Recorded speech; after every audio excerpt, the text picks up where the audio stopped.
Ang Pilipinas ngayon. Narito na ang pinakamainit na mga balita na nakalap sa bawat sulok ng bansa. Ihahatid sa bawat Pilipino saan man kayo sa mundo. Ang Pilipinas ngayon. Pakinggan ang bawat kaganapan sa bawat lalawigan.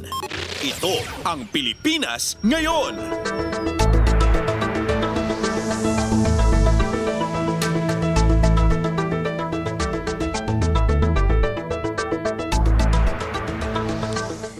Magandang araw sa ating mga tagapakinig. Welcome po muli sa ating programang Ang Pilipinas Ngayon.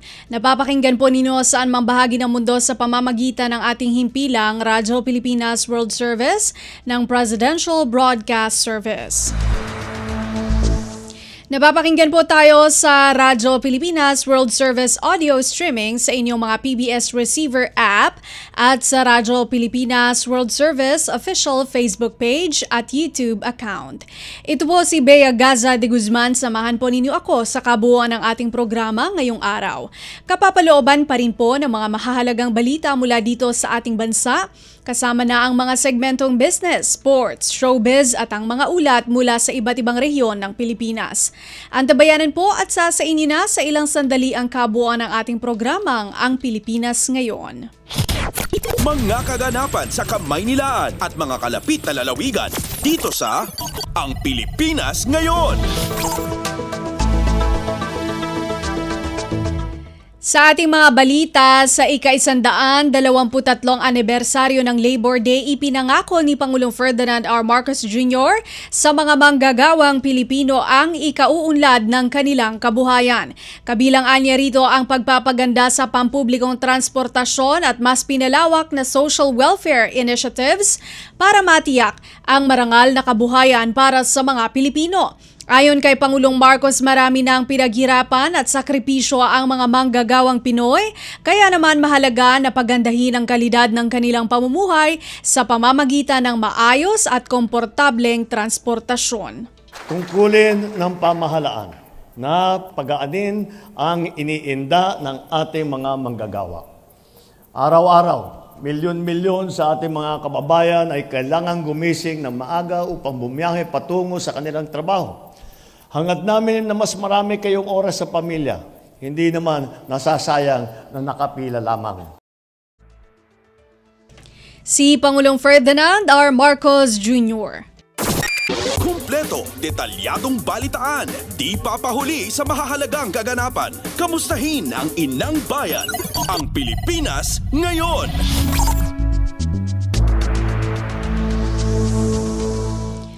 Inatasan ni Pangulong Ferdinand R. Marcos Jr. ang Department of Labor and Employment o DOLE na magsagawa ng job fair buwan-buwan.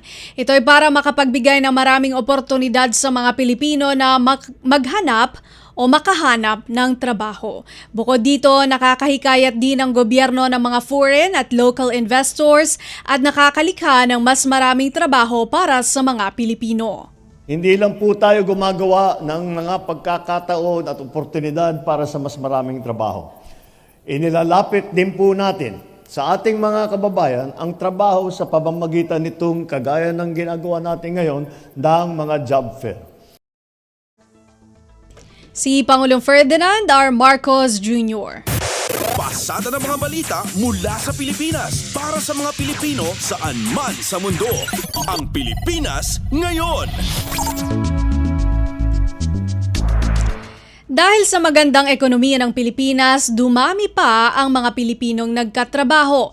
Pahayag ito ni Pangulong Ferdinand R. Marcos Jr. matapos bumaba sa 4.3% ang unemployment rate noong taong 2024, pinakamababa sa nakalipas na 20 taon.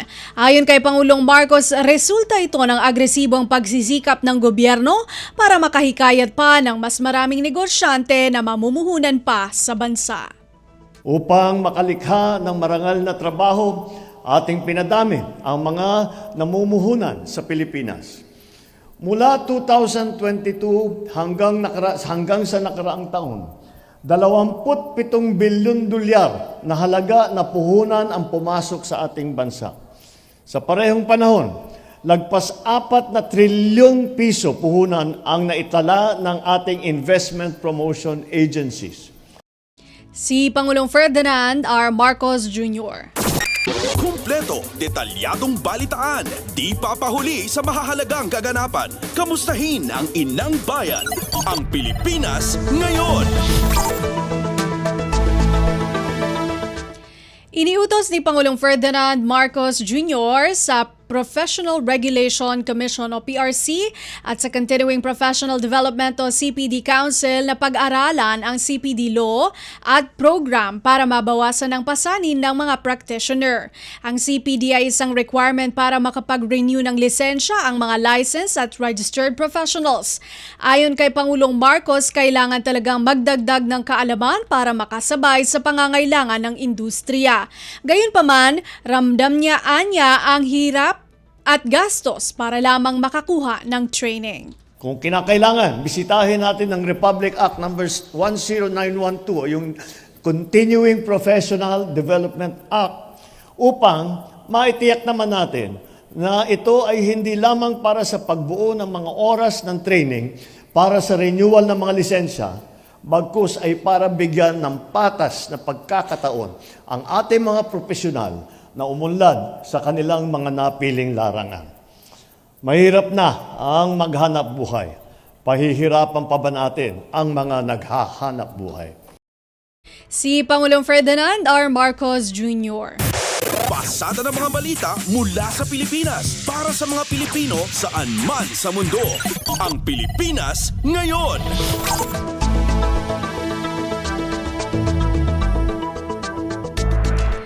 Pagdiriwang ng araw ng paggawa pangkalahatang naging mapayapa ayon sa Philippine National Police o PNP.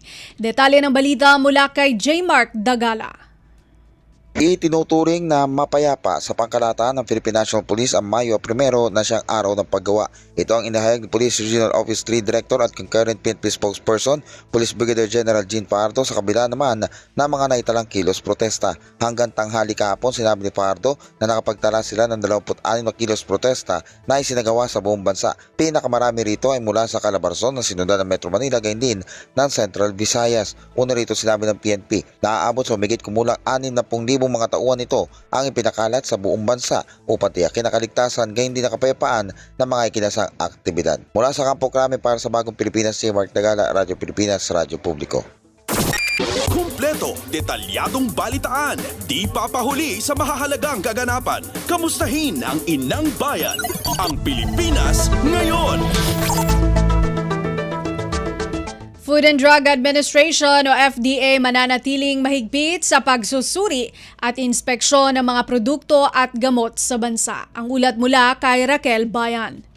Mananatiling mahigpit ang Food and Drug Administration sa pagsusuri at pag-inspeksyon ng mga produkto o gamot na available sa Pilipinas. Ito ang binigyan din ni FDA Director General Dr. Samuel Zacate. Kahit paanya, pinasimple ang proseso at pinalawig ang validity ng mga lisensya. Sa Bagong Pilipinas ngayon, siniguro ng opisyal ang kalidad at kaligtasan ng mga produkto sa kabila ng mga reformang ikinasa upang mapabilis ang proseso sa paglilisensya. Ayon sa opisyal, nangungunang usapin ng FDA ay ang mga backlog, kaya't pinalawig ang validity ng mga lisensya para mabawasan ito. Regular anyang iniinspeksyon ng mga pabrika upang matiyak na compliant ang mga ito sa tamang proseso ng produksyon. Maliban dito, mahigpit ring binabantayan ang mga masamang epekto ng gamot at mayroong mekanismo ang ahensya upang agad na i-recall ang mga produkto sa merkado. Mula sa Malacanang para sa Bagong Pilipinas, Raquel Bayan, Radyo Pilipinas, Radyo Publiko. Pasada ng mga balita mula sa Pilipinas para sa mga Pilipino saan man sa mundo. Ang Pilipinas ngayon. House Speaker hinimok ang mga kapwa mambabatas na ibigay ang buong suporta para maipanalo ang buong alyansa senatorial ticket. Si Kathleen Forbes sa balita. Pinulong ni Speaker Martin Romualdez ang hindi bababa sa 100 miyembro ng Kamara upang himukin na magkaisa sa pagbibigay suporta sa 11 kandidato ng administrasyon sa Senado sa ilalim ng Alyansa para sa Bagong Pilipinas. Pagbibigay diin niya na kailangan nila magdoble kayod para masiguro ang panalo ng Alyansa candidates na siyang makakatuwang ng Pangulo sa pagkamit ng kapayapaan, katatagan at kasaganaan para sa bansa. Punto pa niya na sa midterm elections na ito, pagkakaisa ang kanilang estratehiya upang makamit ang malinaw at matatag na tagumpay para sa mga kandidato kandidato ng Pangulo sa Senado. Ayon kay Speaker Romualdez, ang senatorial lineup ng alyansa ay sumasalamin sa mga layunin ng bagong Pilipinas ng Pangulo. Paalala pa niya sa mga kasamahan na para magtuloy-tuloy ang paglago ng ekonomiya, gumanda ang infrastruktura, umunlad ang edukasyon at bumaba ang presyo ng pagkain ay kailangan ng isang Senado na katuwang ng Pangulo at hindi kalaban. Ito si Kathleen Forbes mula Kamara para sa Hatol ng Bayan 2025.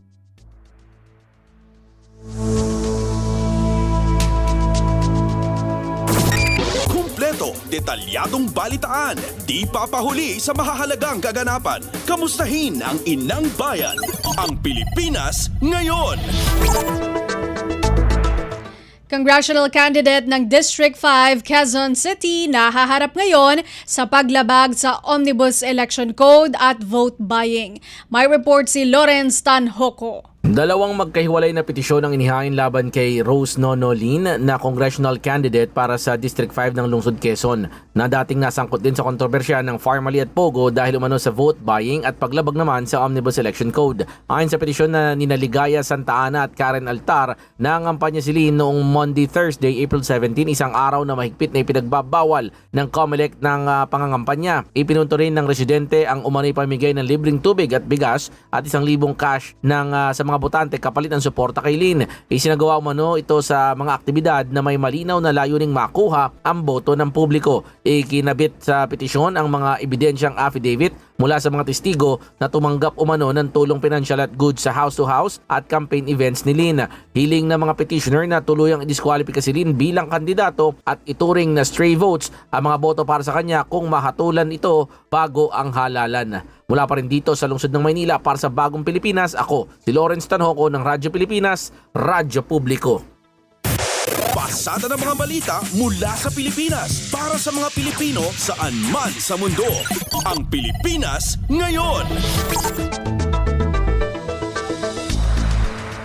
Isang senador hinimok ang DOTR o Department of Transportation na maglatag ng seguridad kontra punit passport scheme. Narito si Nympha Asuncion.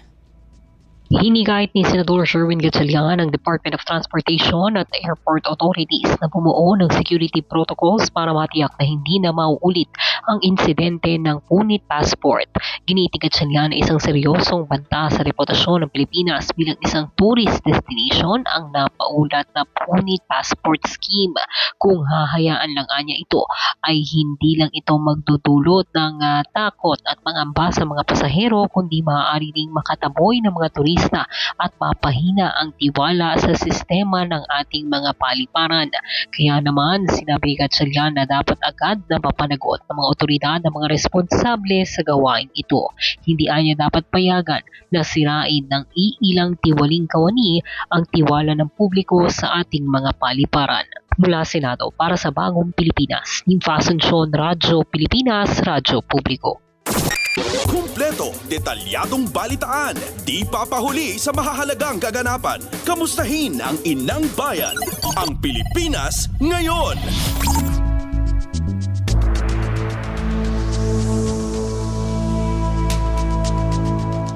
Kasunduan para sa pagtatayo ng libo-libong pabahay sa ilalim ng 4PH pirmado na.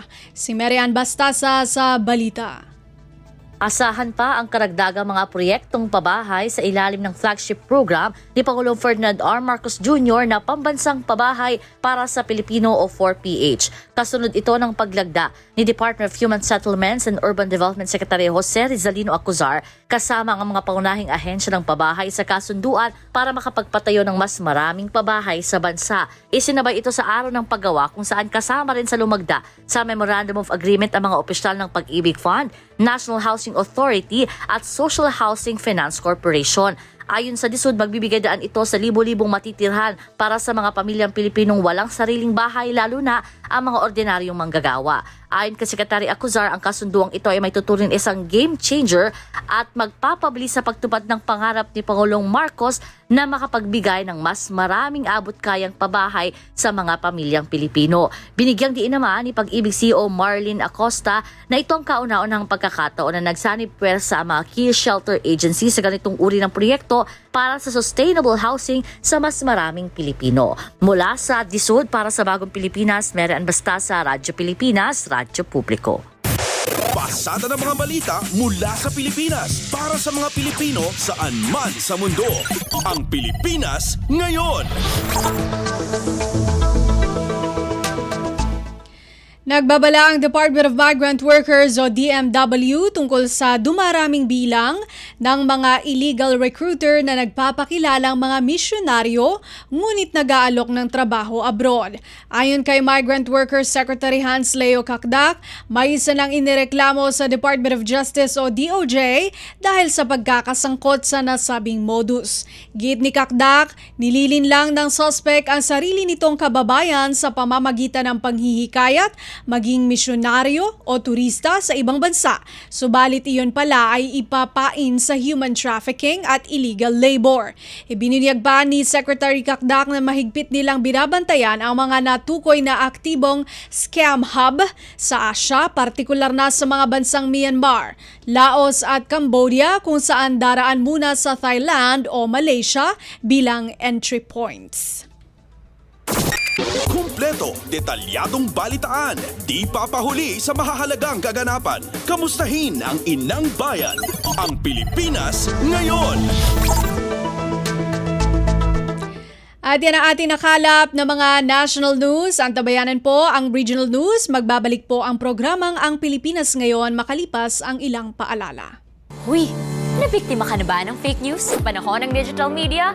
Learn how to spot fake news. Check the source. Kung di legit, dapat magduda.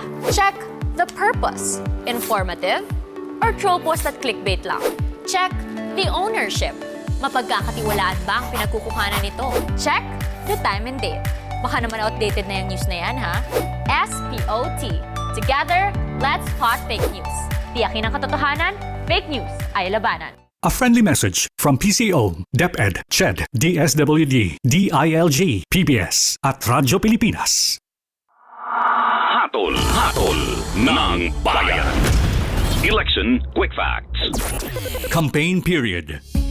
Ang opisyal na campaign period para sa mga national candidates ay magsisimula sa February 9, 2025 at mayroon silang 90 days para mangampanya. Samantala, mayroon namang 45 days para mangampanya ang mga tumatakbo para sa local positions at magsisimula ito sa March 29, 2025. Ang campaign period ay matatapos sa May 10, 2025.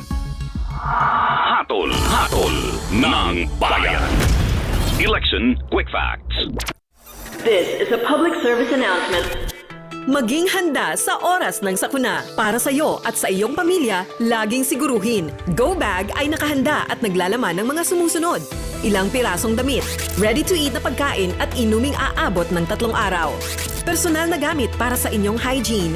First aid kit kabilang ang alcohol, bandages, gamot sa lagnat, ubo at sipon, pati na rin ang inyong vitamins at maintenance medicines. Maglagay ng pito, flashlight, lighter o posporo. Huwag kalimutan ang mga charger o power bank. At higit sa lahat, isama ang mga importanteng gamit gaya ng inyong mga legal na dokumento, IDs, ATM o passbook, insurance at iba pa. This is a public service announcement. Public service announcement from PBS, Presidential Broadcast Service, and Radyo Pilipinas. Psst! Miss, maganda boses mo ah. Gusto mo magtrabaho sa Japan? Salamat po. Japan? Oo, Japan. Galing ako sa isang recruitment agency. Matutulungan kita na kumita ng limpak-limpak na pera. Talaga po? Ano pong kailangan kong gawin? Sa halagang 50,000, sagot ko na lahat ng papeles mo, pati na rin ang ticket mo. Ma'am, peke po ang mga papeles nyo. Huwag basta-basta magtiwala. Mag-ingat sa mga illegal recruiter.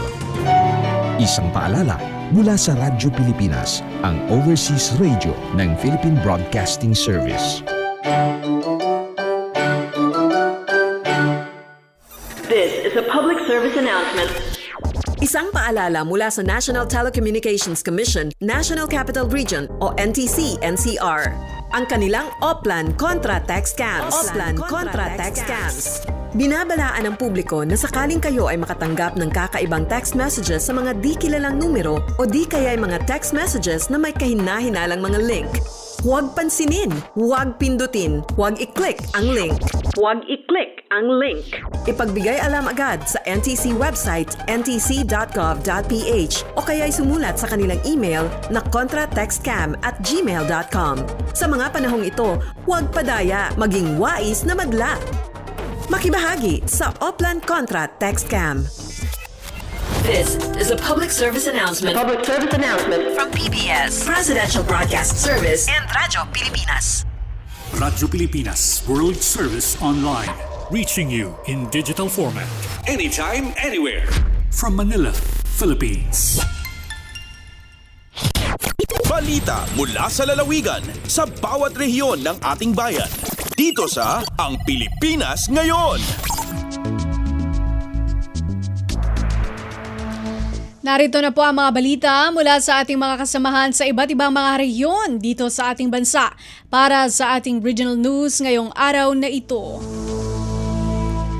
Mahigit 100 graduates at mag-aaral ng Kalinga State University makikinabang sa Department of Social Welfare and Development o DSWD Cash for Work Program.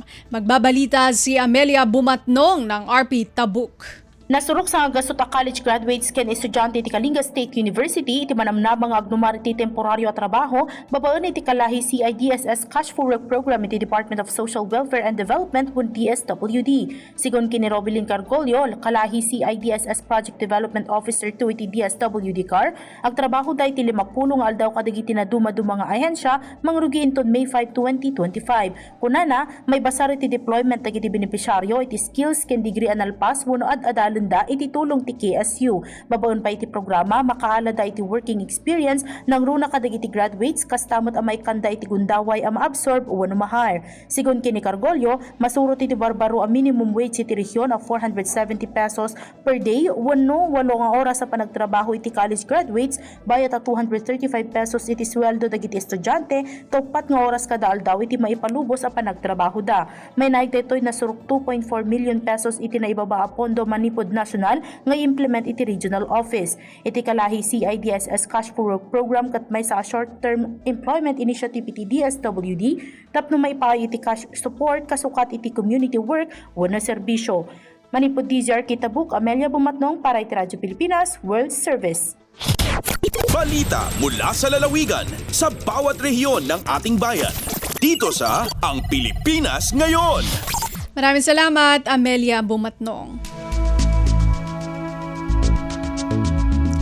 Higit 7,000 volunteer poll watchers na magsisilbi sa Pangasinan ngayong Hatol ng Bayan 2025, inihahanda na ng Parish Pastoral Council for Responsible Voting o PPCRV.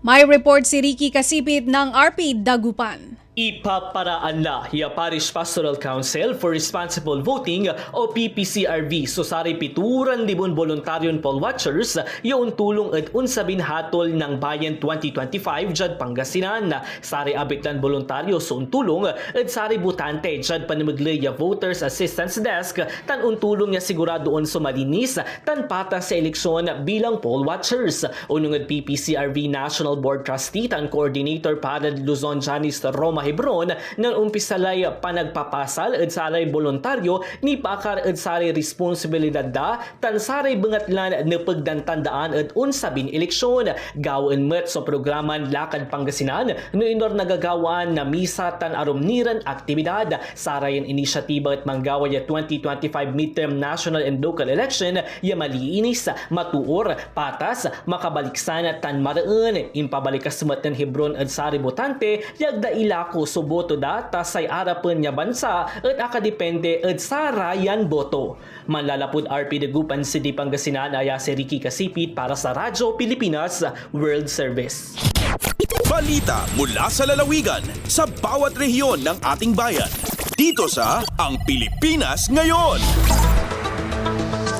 Maraming salamat, Ricky Kasipit.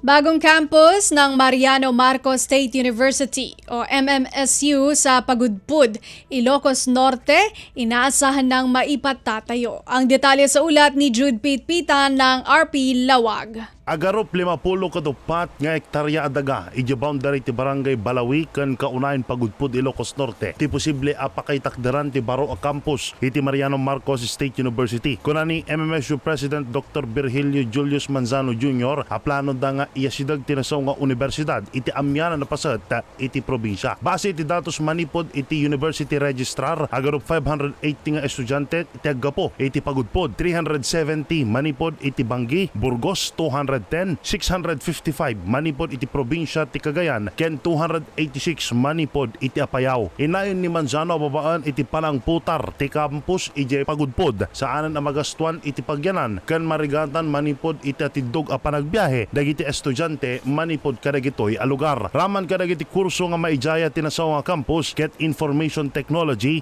hospitality management, tourism management, forestry, electrical engineering, agriculture, marine biology, ken fisheries. Manipod ditoy Siyudad Tilawag, Jude Pitpitan para iti Radyo Pilipinas World Service. Balita mula sa lalawigan sa bawat rehiyon ng ating bayan. Dito sa Ang Pilipinas Ngayon. Maraming salamat, Jude Pitpitan.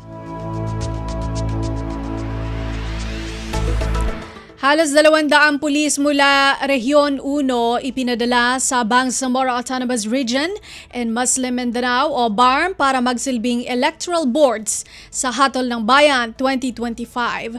Mula RP Agoo si Glenda Sarak sa report. Nangipatulod ti Police Regional Office wenno Pro 1 iti sangagasot siya mapulo kat talo a police officers nga agserbikas special electoral boards iti masungat at 2025 national and local elections and BARM parliamentary election ay Bangsamoro Autonomous Region in Muslim Mindanao wenno BARM. Naangay ti stand-off mass ken seremonya para kadagiti na ipatulod a personnel iti auditorium ti Pro 1 iti Parian City of San Fernando, La Union.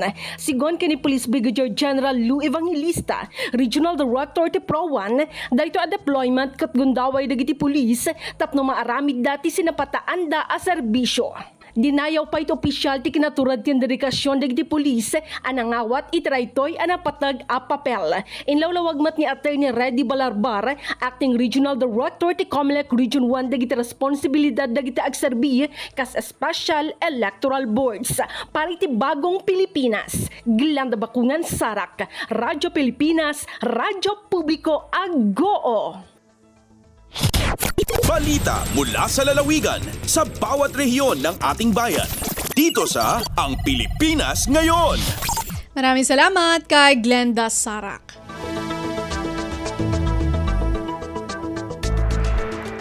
Bilang ng mga aplikanteng pumila sa ikinasang job fair sa lungsod ng Puerto Princesa, kaugnay ng selebrasyon ng Araw ng Manggagawa sa bansa umabot sa mahigit 1,000. Magulat si Damian Lacasa Jr. ng RP Palawan. Agabot sa ribo ang agpakon sa isang moldigi ang syudad na nagasagyapi ang mga trabaho. Kapon igsagawa ang job fair digi sa syudad tungod ang 123 Labor Day celebration sa buong banwa. Makon ni City Person Manager Demetrio Lopez Jr. umabot sa 20 ang ig-hired on the spot ng mga aplikante habang ibarang igtaon ang callback ng mga kumpanya. Ingko ni Lopez na kapon ay may diyang 31 lokal na kumpanya igdaruwang overseas companies na nagtawi ang suporta sa aktibidad. Nagtaon ng importansya si Lopez sa kontribusyon ng mga obrero sa pag-unlad ng banwa iang tabang sa nation building. Mako ni Lopez, totoo ra na ang mga obrerong Pilipino ay katabang ng gobyerno sa pag-unlad tungod sandigan ng isarang bagong Pilipinas. Agalindigi ang syudad ang Puerto Princesa lalawigan niyang Palawan, Damian Lacasa Jr. para sa Radyo Pilipinas World Service. Balita mula sa lalawigan sa bawat rehiyon ng ating bayan. Dito sa Ang Pilipinas Ngayon. Maraming salamat ka Damian Lacasa Jr. Natureland Germany nagsagawa ng farm visit sa Northern Samar para sa potensyal na kooperasyon sa mga mag-uuma ng probinsya. Narito ang report ni Charmaine Perito ng RP Calbayog. Nagdumaras series sa farm visits sa probinsya sa Northern Samar ang mga representante sa Netherlands, usang non-government organization nga nakabase sa nasod Germany para hibaruan ang posibilidad sa organic certification ngan kooperasyon sa mga parag-uma sa lugar. Ginpangunahan ining aktibidad sa Provincial Agriculture Office ngan Provincial Economic Development and Investment Promotions Office. Ginbisita sa grupo ang mga umas sa katubig, partikular ang produksyon sa pili nuts ngan rice coffee nga nakitaan sin potensyal para sa International Organic Certification. Kung mag-qualify ang mga parag-uma sa Netherlands standards, posible sila makasulod sa German organic market ngan mabuligan sa padayon nga pag-uswag san patas ngan sustainable nga pag-uma. Tikang sa Radyo Pilipinas Calbayog, Charmaine Perito, Radyo Pilipinas World Service. Balita mula sa lalawigan sa bawat rehiyon ng ating bayan. Dito sa Ang Pilipinas Ngayon. Maraming salamat, Charmaine Perito. Department of Agriculture o DA Caraga formal nang inanunsyo ang 7 regional level winners sa kompetisyon ng Youth Farmers Challenge o YFC Startup category. Si Dayanara sumapad ng RP Butuan sa balita. Mapasigarbuhon nga gipahibalo sa Department of Agriculture o DA Caraga pinaagi sa Young Farmers Challenge o YFC program ang 7 ka regional level winners sa YFC Startup category nga gipahigayon bag-uhay lamang sa Grand Palace Hotel, Butuan City. Ang matag startup winner nakadawat og 150,000 pesos nga support grant para sa pagtukod o pagpauswag sa ilang gipili nga agribusiness venture. Ang YFC usa ka flagship initiative sa DA nga gidisenyo sa pagsuporta sa mga negosyo nga gipangunahan sa mga kabatan-unan ug pagdasig sa sunod nga henerasyon sa mga Pilipinong agripreneur nga manguna sa usa ka malungtaron ug innovative nga kaugmaon sa agrikultura. Ang DA Caraga naghinam-hinam sa paghimo sa ilang pinakamaayo nga pagpangandam alang sa national level nga competition. Gikan sa Radyo Pilipinas Butuan, Dayan sumapad para sa Radyo Pilipinas World Service. Balita mula sa lalawigan sa bawat rehiyon ng ating bayan. Dito sa Ang Pilipinas Ngayon. Maraming salamat, Dayanara sumapad.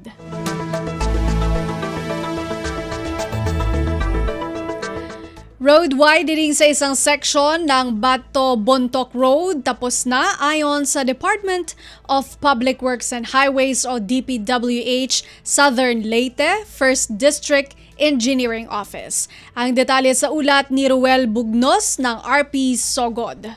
Maayong balita na kumpleto na sa Department of Public Works and Highways kung DPWH Southern Leyte 1st District Engineering Office ang pagpalapad sa kabahin sa Bato-Bontoc Road sa Barangay Sampungon paingon sa Divisoria, Bontoc, Southern Leyte gikan sa 2 ngadto na sa 4 ka lanes. Ang nahuman nga proyekto naglakip sa 1.998 lane kilometer nga konkretong kalsada nga adunay 3.35 metros ang pagpalapad sa kalsada, adunay drainage og slope protection structure aron nga malikayan ang pagdahili sa yuta. Sumala pa ni District Engineer Manolo Rojas ang pagkakumpleto sa road widening project. Nakapauswag sa dagan sa trapiko, nakapauswag usab sa kaluwasan ug nakamino sa gasto sa transportasyon. Ang road widening project adunay kantidad nga 29.97 milyones ka pesos ug kini gipunduhan ubos sa 2024 General Appropriations Act kun gaa. Ang mga paningkamot sa gobyerno sa pagpalambo sa nasudnong sistema sa dalan, pagpalambo usab sa pampubliko nga transit ug pagpalambo sa pagdumala sa trapiko gipakita pinaagi sa pagkumpleto sa mga proyekto sa pagpalapad sa dalan. Para sa Bagong Pilipinas, Ruel Bugnos, Radyo Pilipinas, Radyo Publiko, Sogod. Balita mula sa lalawigan sa bawat rehiyon ng ating bayan. Dito sa Ang Pilipinas Ngayon. Maraming salamat, Ruel Bugnos. 1,500 mga mag-aaral na bigyan ng pansamantalang trabaho sa ilalim ng Special Program for Employment of Students o SPES sa Zamboanga City. Si Shirley Espino sa detalye. Y a principio ya na dila trabajo el mga estudyante de secundaria que parte del primer batch de mga beneficiario del Special Program for Employment of Students SPES na siyudad de Zamboanga. Alcanza na mas de 1,000 mga bata el yaponibaho na orientation recentamente y a principio ya na dila trabajo na gobyerno lokal. El gobyerno lokal ya aloca 19 milyon de peso fondo para na implementasyon del mencionado programa junto con el Department of Labor and Employment o DOLE que aloca también 11 milyon de peso fondo junto con el gobierno local. Objeto del programa de gobierno amo para darle el temporario trabajo con el mga estudyante y out of school youth. Desde na RP Zamboanga is the Shirley Espino para na Radyo Pilipinas World Service. Balita mula sa lalawigan sa bawat rehiyon ng ating bayan. Dito sa Ang Pilipinas Ngayon. 140 Bangsamoro Internship Program o BIDP ng Ministry of Labor and Employment Sulu natanggap na ang kanilang unang 3 buwang sahod kasabay ng selebrasyon ng Labor Day. Balitang hatid ni Eloisa Mohamad ng RP Holo. Mumpaat na paon na pagasabo sinikahanggatos kauhan tagto Labor Day celebration kahapon inapagatukbal sin Kadji pahanggatos kaapatan intern na bawaan sin Bangsamoro Internship Development Program ato BIDP sin Ministry of Labor and Employment ato Mole Sulu. 2 wulan Kadji kimat hang putagisang nga ibu pila kiban kawaluan tagawalo pila kinatayma sina kawaluan tag siyam regular intern hain hang putagunom nga ibu unong ngatos katuan pila kisab in 2 bulan Kadji sin kauhan tag unum guadeng ha tumpukan sin Moro Islamic Liberation Front iban kauhan tag 5 deng ha Moro National Liberation Front. Haway tayo Jimayma Elaji, Provincial Director sin Mole Sulu, nagasang sa halom sin 2 bulan ina mga regular intern na mga upis parinta, ministry iban mga local government unit. Hain madrasa isa Batawa Islamic School in piagsang saan sin mga talbilang sin MILF iban sin MNLF. Deng ha RP Hulo, Eloisa Muhammad, Radyo Pilipinas World Service. Balita mula sa lalawigan sa bawat rehiyon ng ating bayan. Dito sa Ang Pilipinas Ngayon. Maraming salamat, Eloisa Mohamad. Narinig po ninyo ang mga balita mula po sa iba't ibang lalawigan dito sa Pilipinas sa pamamagitan po ng ating regional news. Susunod po ang ating balitang negosyo at kalakalan at balitang pampalakasan mula kay Leo Magpayo. Sa pagbabalik po iyan ng programang Ang Pilipinas Ngayon, makalipas ang ilang mga paalala. Huy, nabiktima ka na ba ng fake news? Panahon ng digital media? Learn how to spot fake news. Check the source. Kung di legit, dapat magduda. Check the purpose. Informative or troll post at clickbait lang. Check the ownership. Mapagkakatiwalaan ba ang pinagkukuhanan nito?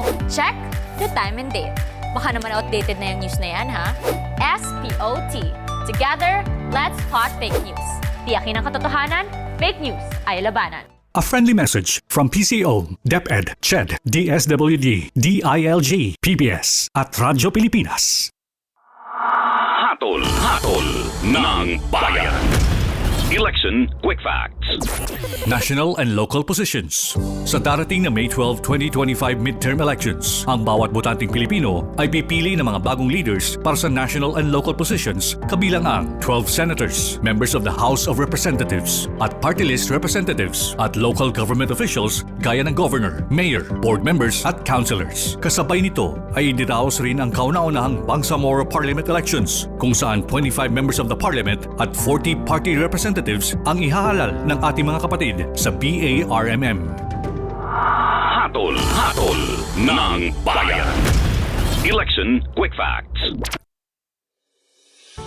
Kasama si Pangulong Ferdinand Bongbong Marcos Jr. ay mas abot kamay na sa manggagawang Pilipino ang kanilang mga pangarap. Yan naman ang mandate ng government is to create jobs. We are creating jobs, livelihood to so many families. Sa ating mga mamamayang Pilipino, alam po namin na hangad ninyo na magkaroon ng maayos, matatag at marangal na trabaho. Binubuksan natin ang isang bagong yugto sa ating bansa kung saan mayroong sapat at dekalidad na trabaho para sa lahat. Mas maraming pintuan ang magbubukas para sa ating inaasam na maunlad at mapayapang kinabukasan. Sa pamahalaang Marcos, ang bagong Pilipinas nakikita na sa nagbabagong Pilipinas. Patuloy ang trabaho, patuloy ang pagbabago. This is a public service announcement. VOG. Ito ay isang uri ng air pollution na galing sa pulkan. Ito ay nagtataglay ng sulfur dioxide na kapag nalanghap ay maaaring magdulot ng pag-ubo, hirap sa paghinga, pangangati ng lalamunan, paninikip ng dibdib at iritasyon sa mata. Mapanganib ito para sa mga taong may hika, sakit sa baga, sakit sa puso, matatanda, buntis at mga bata. Anong mga dapat gawin kapag may VOG? Iwasan ang outdoor activities. Kung kinakailangan lumabas ng bahay, magsuot ng N95 face mask. Kung may iritasyon sa mata, dahan-dahang banlawan ng mata gamit ang malinis na tubig. Dalasan ang pag-inom ng tubig kung sakaling makaranas ng paninikip ng dibdib o hirap sa paghinga. At kung patuloy na mahirapan sa paghinga, dalhin ang pasyente sa paggamutan. Maging alerto at ingatan ang sarili mula sa panganib na hatid ng VOG. This is a public service announcement. From PBS, Presidential Broadcast Service and Radyo Pilipinas. Radyo Pilipinas World Service Online. Reaching you in digital format. Anytime, anywhere. From Manila, Philippines. Lagay ng ekonomiya, kalakalan, negosyo at iba pa. Atin ang alamin dito sa Ang Pilipinas Ngayon.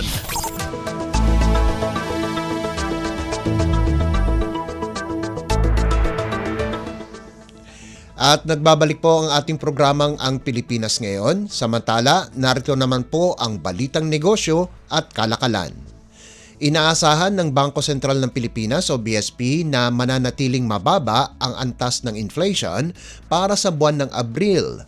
Sa pagtaya ng BSP, papalo lamang sa pagitan ng 1.3% hanggang 2.1% ang inflation outturn ng bansa. Ayon sa BSP, ang pagbaba ng presyo ng bigas, isda, prutas at gulay, gayon din ang magandang supply sa loob ng bansa, mas mababang presyo ng langis at pag-appreciate ng piso ang mga pangunahing dahilan ng pagluwag sa pressure sa presyo nitong buwan ng Abril. Gayunman, maaaring bahagyang mabalanse ito ng pagtaas sa singil sa kuryente at pamasahe sa Light Rail Transit o LRT Line 1. Tiniyak naman ng Monetary Board na magpapatuloy ito sa maingat at balanseng pag-a-adjust ng patakaran sa pananalapi upang mapanatili ang price stability na makatutulong na masustain ang paglago ng ekonomiya at trabaho sa bansa. Lagay ng ekonomiya, kalakalan, negosyo at iba pa. Atin ang alamin dito sa Ang Pilipinas Ngayon.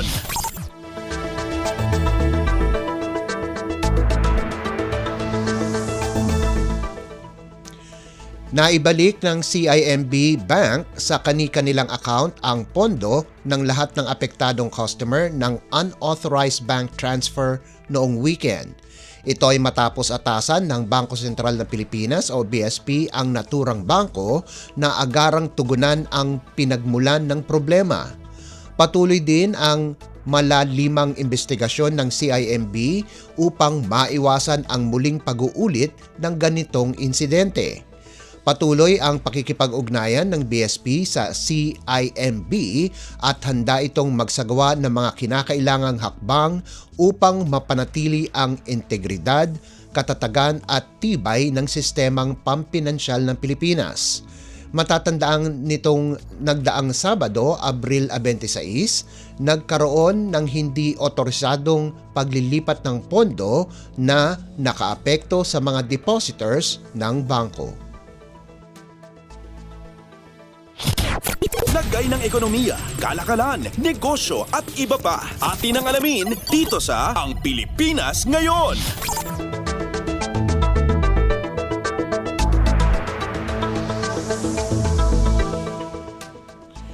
Pinangunahan ni Department of Budget and Management o DBM Secretary Mina Pangandaman ang makasaysayang paglagda ng kauna-unahang Statement of Cooperation on Public Procurement sa East Asia Pacific. Ginawa ang seremonyal na pagpirma sa ikalawang araw ng East Asia and the Pacific International Public Procurement Conference, katuwang ang mga procurement leaders mula sa iba't ibang bansa sa rehiyon at kinatawan ng World Bank.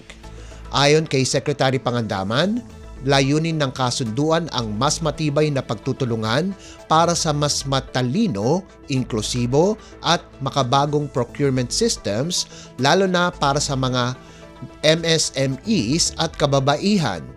Sa pamamagitan nito, ipinapakita ng Pilipinas ang matatag na suporta sa transparency, digital innovation at pagbabahagi ng kaalaman para sa mas progresibong serbisyo sa publiko. Lagay ng ekonomiya, kalakalan, negosyo at iba pa. Atin ang alamin dito sa Ang Pilipinas Ngayon.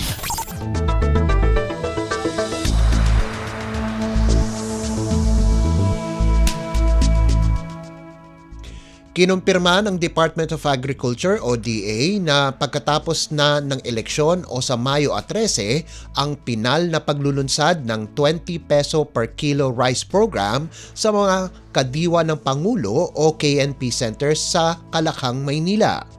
Tugon ito sa naging payo ng Commission on Elections o COMELEC na ilipat ang pagsisimula ng bentahan ng murang bigas para hindi mapolitika. Sa isang panayam sa media, sinabi ni DA Secretary Francisco Chu Laurel Jr. na ang natuloy lamang ay ang pilot launch ng Benteng Bigas Mayroon na program sa isang KNP site sa Cebu ngayong Labor Day. Dahil naman sa pagkaantala ng programa sa National Capital Region o NCR, posibleng madagdagan ang bilang ng mga kalahok na KNP sites sa darating na Mayo 13. Samantala, plano ng DA na mailapit sa mas maraming mamimili ang bentahan ng 20 pesos kada kilong bigas na katuparan ng pangako ni Pangulong Ferdinand R. Marcos Jr. Ayon kay Chu Laurel Jr., sa oras na masimulan ang pilot rollout ng programa, tatagal ito hanggang Disyembre ngayong taon. Target naman ang mass rollout sa taong 2026 kung saan kasama sa kinukonsidera ang paglikha ng software system at card para matukoy ang nabibiling bigas ng mga benepisyaryo ng programa. Sa ngayon, tiniyak ng DA na nakatutok na ito sa mga hakbang para mas maging organisado at sustainable ang pagpapatupad ng 20 peso rice program. Lagay ng ekonomiya, kalakalan, negosyo at iba pa. Atin ang alamin dito sa Ang Pilipinas Ngayon.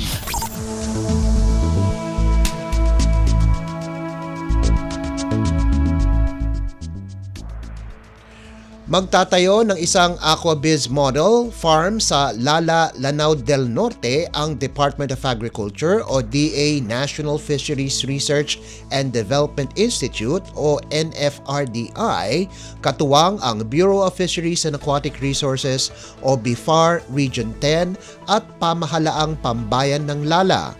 Bahagi ito ng Aquabiz School o ABS and Technology Business Incubation o TBI program na tumutulong sa mga baguhang negosyante sa larangan ng pangisdaan sa pamamagitan ng pagtatayo ng modelong sakahan bilang sentro ng pagsasanay at inobasyon. Nagpapasalamat ang isang incubatee o susuportahan ng NFRDI na si Benita Maldepeña dahil isang mahalagang hakbang ang proyekto tungo sa pangmatagalang kaunlaran ng kanyang kabuhayan. Binigyan din naman ni ABS-TBI Program Leader Dr. Joseph Christopher Rayos ang kahalagahan ng patuloy na pagtutulungan ng bawat ahensya dahil isa ito sa mga pangunahing programa ng NFRDI. Samantala, formal na ring lumagda sa kasunduan ang naturang mga ahensya para mas mapalakas palalo ang kakayahan ng mga mangingisda at isulong ang mas matatag na aquaculture sa bansa. Lagay ng ekonomiya, kalakalan, negosyo at iba pa. Atin ang alamin dito sa Ang Pilipinas Ngayon.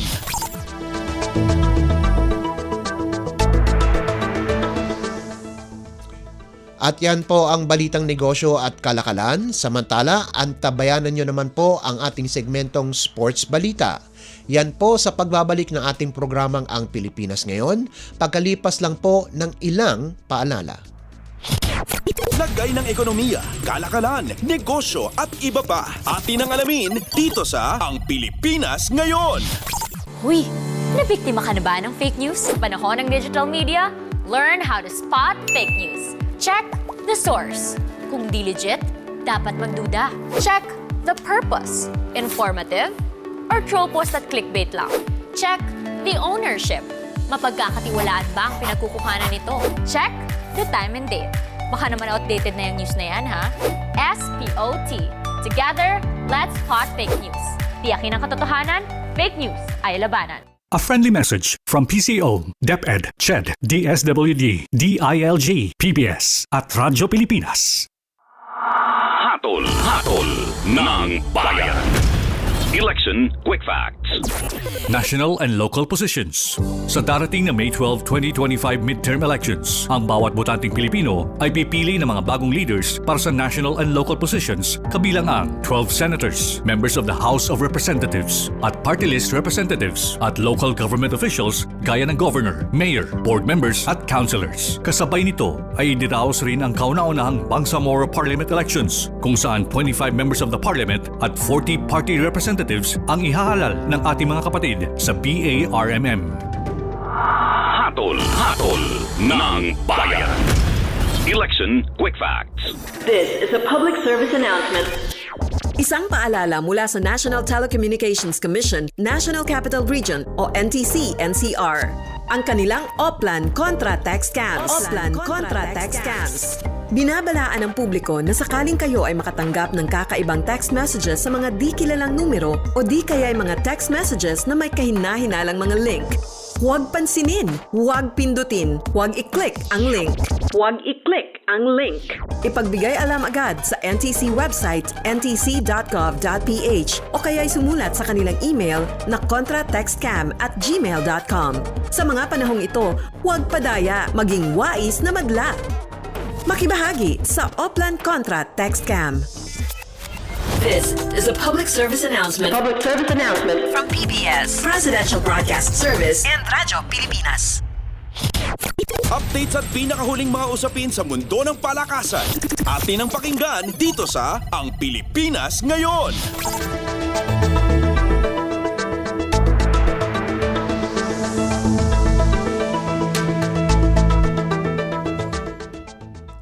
At nagbabalik po ang ating programang Ang Pilipinas Ngayon. Narito naman po ang Sports Balita. Masisilayan na sa aksyon ang dating magka-teammate sa De La Salle College of St. Benilde na sina Miggy Corteza at JC Colliar sa nagpapatuloy na PBA Philippine Cup. Inaktibong muli ng Blackwater si Corteza nitong Huwebes kapalit ni JD Tungkab na inilagay sa listahan ng may injury o reserve ng koponan. Naglaro si Corteza ng bossing noong unang dalawang komperensya ngayong season, subalit inilagay siya sa reserve list sa All-Filipino Conference bago inaktibo muli.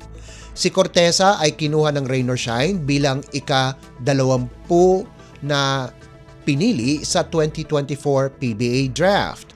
Sa kabilang banda, mabibigyan ng pagkakataon si Colliar na makalaro sa unang pagkakataon sa PBA pagkaraang pumirma ito sa Phoenix Fuel Masters. Pinili naman ng Rain or Shine bilang ika-38 sa 2023 PBA Draft si Colliar na nakapaglaro na sa Makati at Nueva Ecija sa Maharlika Pilipinas Basketball League o MPBL. Kabilang din si Colliar sa coaching staff ng Benilde. Magka-teammate ang dalawa noong season 98 kung saan nagtapos bilang runner-up ang Blazers kontra Coleo de San Juan de Letran. Updates at pinakahuling mga usapin sa mundo ng palakasan. Atin ang pakinggan dito sa Ang Pilipinas Ngayon.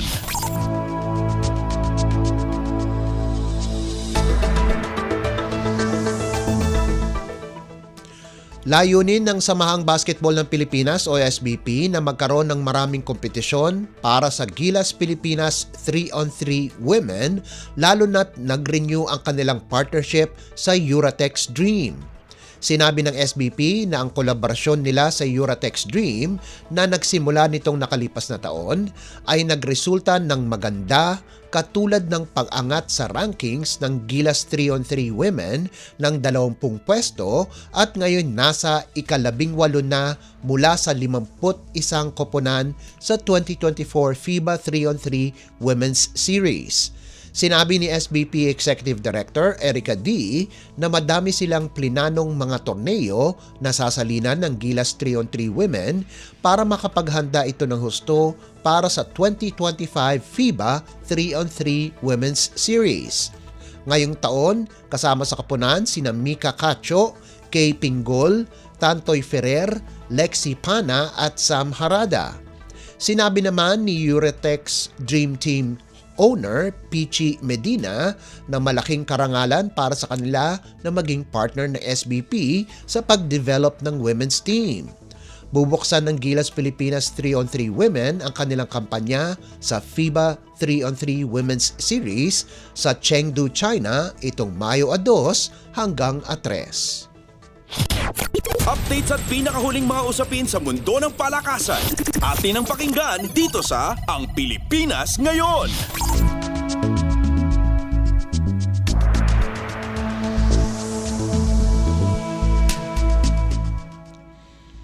Nagbabalik sa volleyball si Tin Tiamzon kung saan sumali ito sa Signal sa Premier Volleyball League o PVL.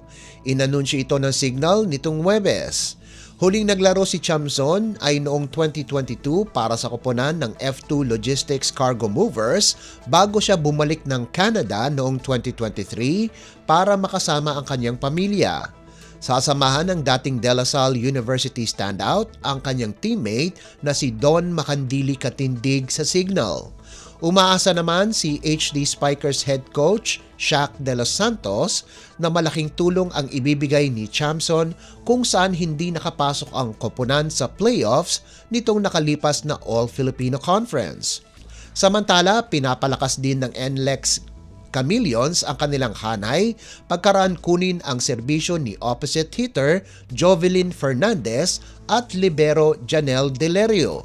Si Fernandez ay ang dating best opposite hitter sa UAAP noong naglaro siya para sa Far Eastern University Lady Tamaraws noong season 85. Inaasahan na malaki ang gagampanan ni Fernandez sa NX LED pagkatapos ng limitadong aksyon sa Signal.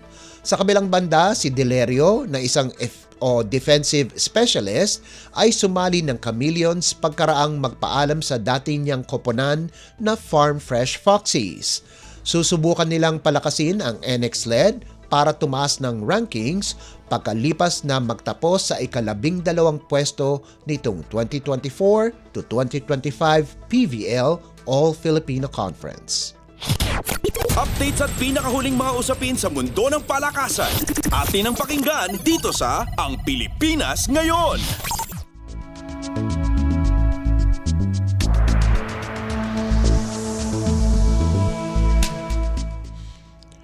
Naging mainit ang kamay ni Orlan Wamar sa saktong oras para salbahin ang San Juan sa Maharlika Pilipinas Basketball League o MPBL 2025 season.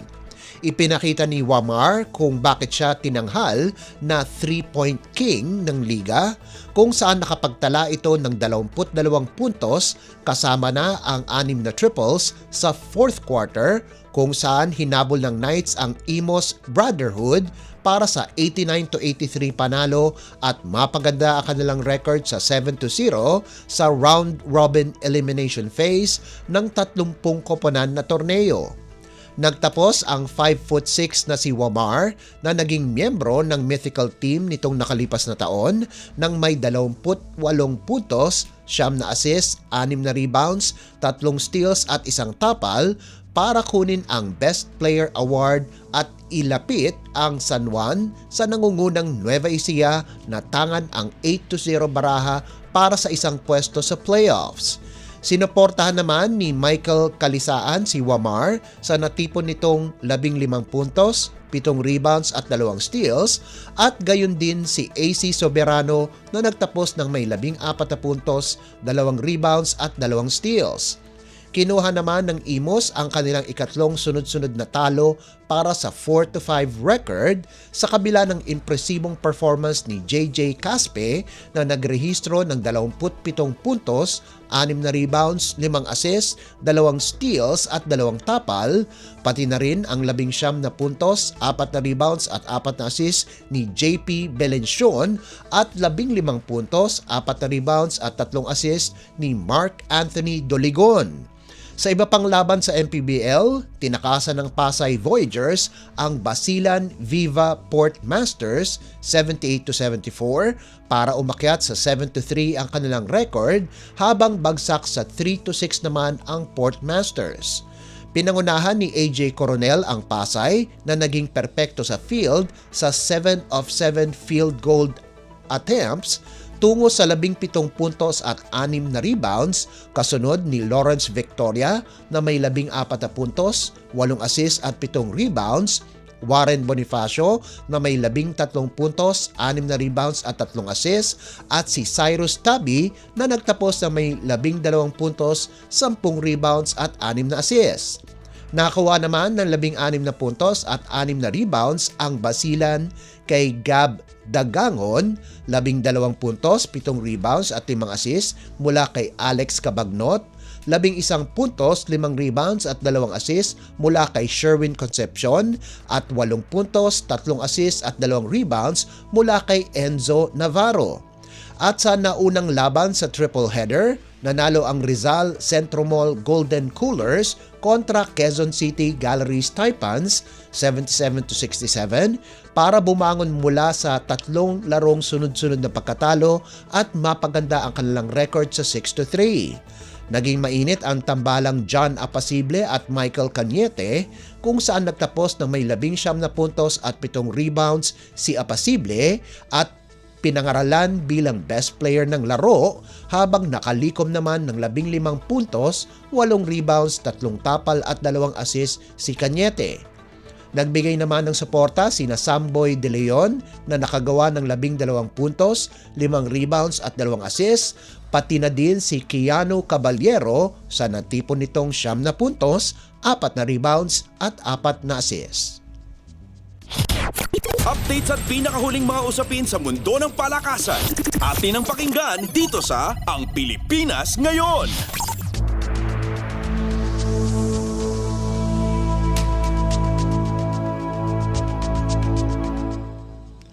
Napalingon ang mga tao sa performance ni rising star JR Colonia pagkalipas makakuha ng 2 gintong medalya sa nagpapatuloy na 2025 International Weightlifting Federation o IWF World Youth and Junior Championships na ginaganap sa Lima, Peru. Ipinakita ng 16 anyos na si Colonia ang kanyang lakas at nanalo ng ginto ng may kabuang na buhat na 215 kilo at sa clean and jerk na may 121 kilo sa 49 kg division. Pumangalawa naman sa overall si Italian Christian Di Maria habang pangatlo si Sahu Harshabardhan ng India. Sa snatch, nakuha ni Colonia ang silver medal sa nabuhat nitong 74 na kilo kung saan nakuha naman ni Di Maria ang gintong medalya sa nabuhat nitong 79 na kilo. Sa kabilang banda, nakuha naman ni Althea Bacaro ang 3 medalya sa women's 40 kg division, 1 ginto sa snatch, bronze sa clean and jerk at silver sa total. Updates at pinakahuling mga usapin sa mundo ng palakasan. Atin ang pakinggan dito sa Ang Pilipinas Ngayon.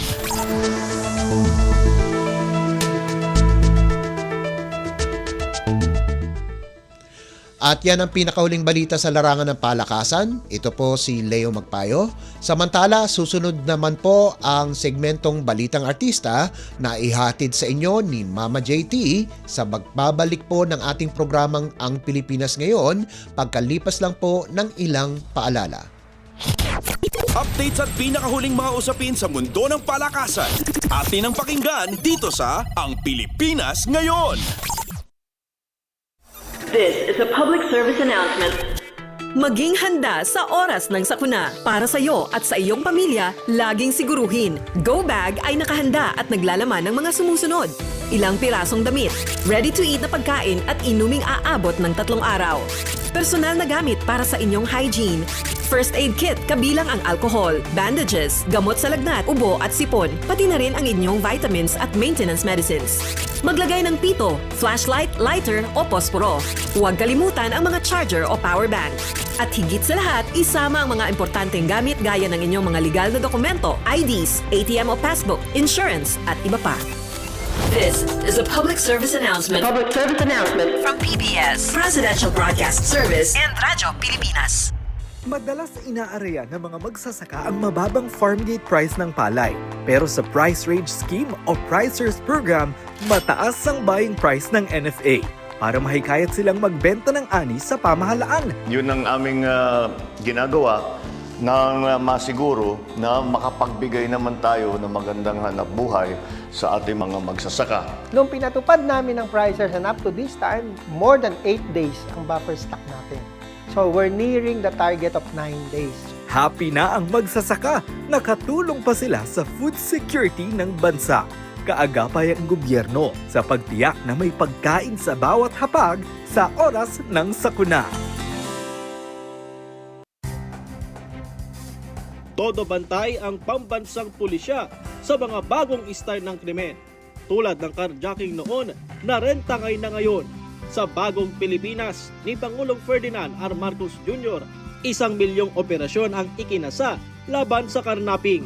The mission remains to serve and to protect our people. Mula July 2022 hanggang November 2024, nasa 3,000 sospek ng rentangay ang nahuli. Higit 2,700 ang naibalik na sasakyan.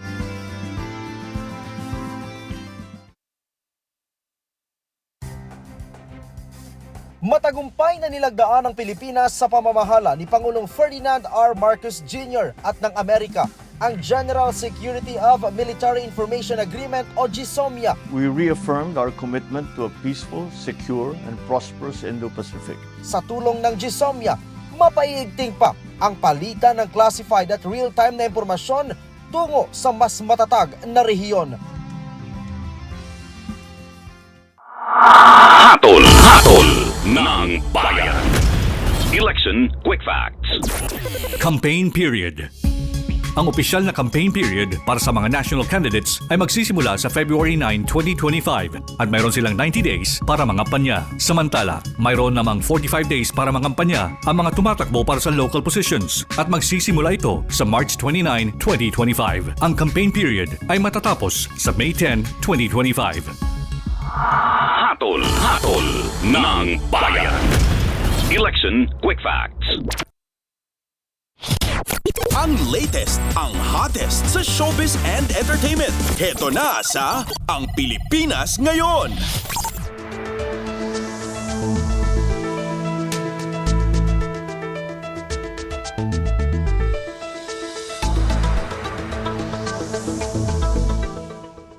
At nagbabalik po ang programang Ang Pilipinas Ngayon. At halu, magandang araw sa ating mga chismoso.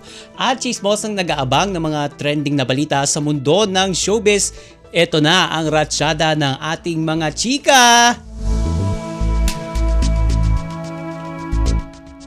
Nagsumite ng not guilty plea ang aktor na si Archie Alemania sa kasong acts of lasciviousness na isinampa laban sa kanya ng kapugso actress na si Rita Daniela. Kasama rin sa nangyaring arraignment ang gag order request ng kampo ni Archie na pinayagan naman ng Bacoor City Court. At tumanggi ang aktor na maglabas ng pahayag o komento hinggil sa kaso nang hingian nito ng isang statement. Samantala, nagsalita naman si Rita tungkol sa isinampang kaso laban kay Archie at sinabing alam niya ang katotohanan. Sabi nga niya, quote and unquote, I feel bad. I mean, I know my truth and I know God is with me and kahit anong mangyari, kahit gaano pa katagal, lalabas yung totoo, saad ni Rita. Ang latest, ang hottest sa showbiz and entertainment. Heto na sa Ang Pilipinas Ngayon.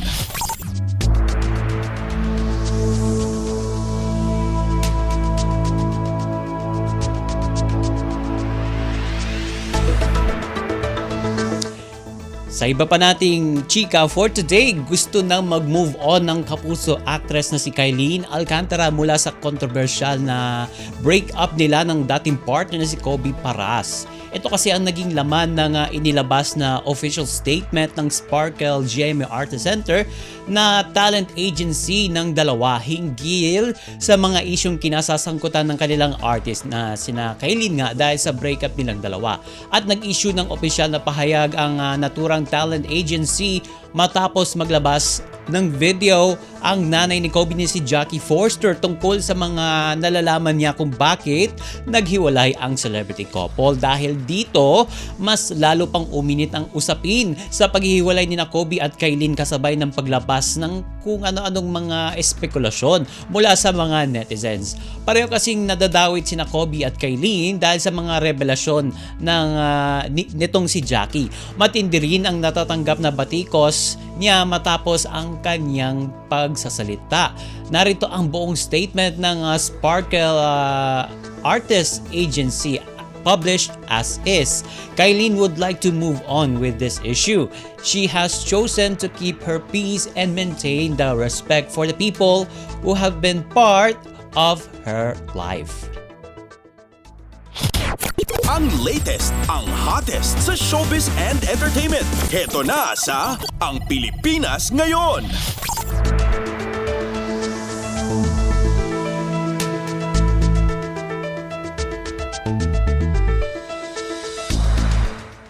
At sa uli nating chika for today, totoo nga kaya ang kumakalat na balita sa social media na pera ang naging dahilan ng paghiwalay ng celebrity couple na sina Christine Reyes at Marco Gumabao. Sa latest episode kasi ng Showbiz Update ng talent manager na si OG Diaz kasama sina Mama Loy at Ate Marena ay muli nilang napag-usapan ang nangyaring hiwalayan ng dalawa.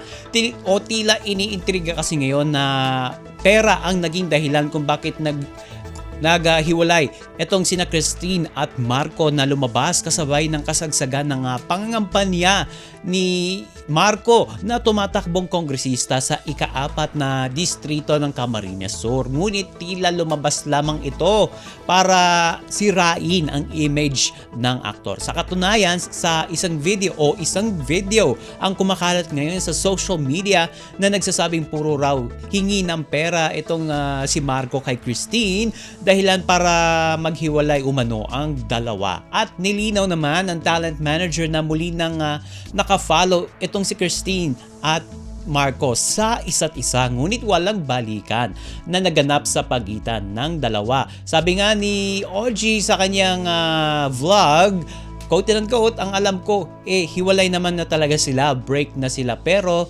nag-followan. Unang nag-follow sa Instagram ulit si Christine, tapos sumunod naman si Marco Gumabao. At syempre ito, mutual decision rin ang nangyaring separation ayon sa mga source ni OG na malapit sa dalawa at maayos raw silang naghiwalay. Samantala din naman naniniwala si OG sa chikang pinerahan ni Marco si Christine. At sa ngayon ay wala pa rin inilalabas na pahayag ang dalawa.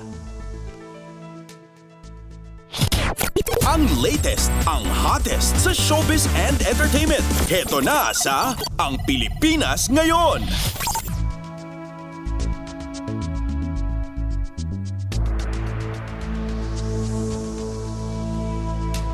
This is a public service announcement. PCO, Meta at Google magtutulungan para disinformation at misinformation ay mapigilan. Hindi po natin lalabanan mag-isa ng gobyerno ang misinformation campaigns na ginagawa po ngayon. Kailangan po talaga natin makipag-ugnayan at mag-cooperate sa mga platforms mismo kung saan umiikot ang mismong fake news. Ayon kay PCO Undersecretary Emerald Ann Ridao, Seryoso ang pamahalaan sa paglaban sa fake news dahil walang pinipiling edad ang biktima nito. In addition to our campus caravan at the Unicom na pang gobyerno lamang or pang estudyante lamang, we will form na po talaga a group para makipag-usap po sa isa't isa. We can learn from each other about the different ways we are fighting disinformation, and we hope in a year na makapag-form na po talaga kami ng mas formal na policy or usap na po kami sa Kongreso para maumpisahan ang legislation against the publication of misinformation and disinformation. Together, let's fight disinformation and misinformation. This is a public service announcement. From PBS, Presidential Broadcast Service and Radyo Pilipinas. At sa pamamagitan niyan ay magpapaalam na po ang inyong chika Dora for today. Ako po si Mama JT para sa Radyo Pilipinas World Service at nagbabalik na po ang kasama nating si Bea Gaza de Guzman. Ang latest, ang hottest sa showbiz and entertainment. Heto na sa Ang Pilipinas Ngayon.